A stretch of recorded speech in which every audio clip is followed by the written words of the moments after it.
Түркістан қаласындағы әлеуметтік қызметтер орталығы коммуналдық мемлекеттік мекемесінің Отырар мөлтек ауданында орналасқан белсенді ұзақ өмірі номері 2 бөлімшесі өз қызметінің 1 жылдық мерейтойын атап өтті. Толығырақ тілші тарқатсын.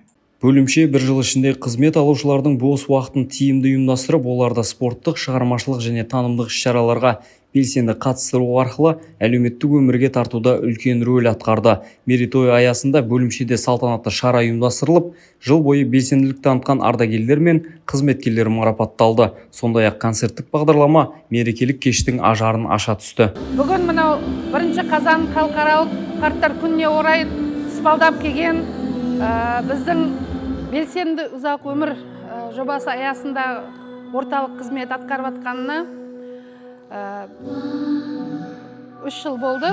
Бірақ соның Отырар мөлтек ауданында былтыр тура осы 1 қазан күні осы орталық ашылып, осы Отырар мөлтек ауданына қатысты 1200 қарт зейнеткерлерімізді белсенді ұзақ өмір орталығының қызметімен қамтып, нәтижесіне бүгін 1 жылдық мерейлік шарасын тойлап жатыр. Белсенді ұзақ өмір жобасы аясында жұмыс істеп жатқан бұл бөлімше Түркістан қаласының қарт тұрғындарына қолдау көрсетіп, олардың өмір сапасын арттыруға бағытталған маңызды әлеуметтік бастамалардың бірі. Бөлімшеде алдағы уақытта да табысты жарқын істер жалғасын табары сөзсіз. Келіп, осы кісілердің қызметін алып жатқаныма қазір 2-ші ай. Осы 2 айдың ішінде менің байқағаным, біздер қазыналы қариялар үйде отырсақ, 4 қабырғаның ішінде тез қартайып кететін екенбіз. Ал мынау белсенді ұзақ өмір орталығына келіп, осындағы қазыналы қарттармен, ақ жаулықты әжелерменен араласып, осы кісілердің айтқан ақылдарын тыңдап, жасап жатқан гимнастикаларына қатысып, және де шахмат, шашка, бильярд, теннис, түрлі ойындар ойнап,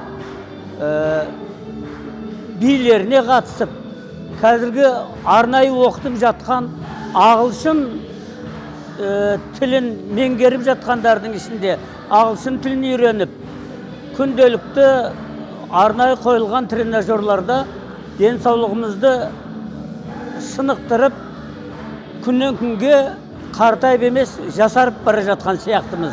Мұнда келген әрбір азамат өзіне қызықты іс таба алады. Біреу қолөнермен айналысса, енді біреулер дене шынықтырумен айналысады, немесе түрлі үйірмелерге қатысады.